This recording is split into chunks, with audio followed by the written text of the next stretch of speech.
ये पकड़ कर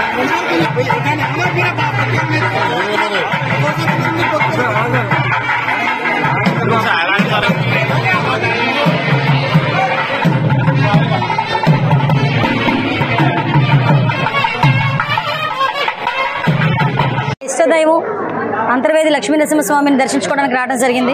నేను ఎన్నికల ప్రచారం కూడా స్టార్ట్ చేసేటప్పుడు కూడా అంతర్వేది వచ్చి లక్ష్మీ నరసింహస్వామిని దర్శించుకొని ఆ తర్వాత ఎన్నికల ప్రచారం కూడా స్టార్ట్ చేయడం జరిగింది.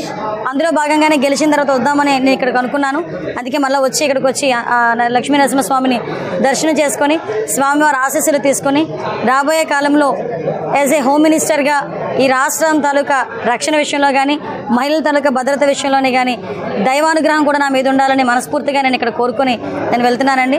ఏదైతే చంద్రబాబు నాయుడు గారికి, పవన్ కళ్యాణ్ గారికి, మోడీ గారికి కూడా మంచి ధైర్యాన్ని, అదేవిధంగా అభివృద్ధి పదంలో ముందుకు నడిపించే విధంగా సహాయ తోడ్పాట్లు అందించమని నేను కోరుకోవడం జరిగింది. ఎగ్జాక్ట్లీ, అవును.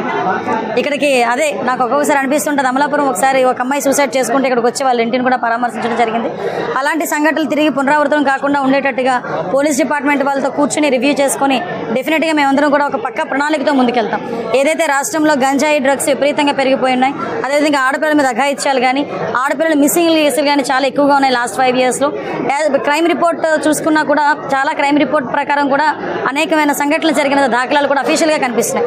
వీటన్నిటినీ కూడా ఓవర్కమ్ చేయడమే కాకుండా ఈ రాష్ట్రంలో ఉన్న మహిళలకే కాదు సామాన్య ప్రజలకి కూడా వాళ్ళ తాలూకా భద్రత, వాళ్ళ ఆస్తుల తాలూకా భద్రత అన్నీ కూడా మేము చూసుకోవాల్సిన అవసరం ఉంది. కాబట్టి దీని మీద పోలీస్ డిపార్ట్మెంట్ వాళ్ళతో మేమందరం కూడా మాట్లాడుకొని తగిన నిర్ణయాలు తీసుకొని యాజ్ ఎర్లీ యాజ్ పాసిబుల్ ప్రజలందరికీ ముందుకు తీసుకొస్తాం. ఓకే.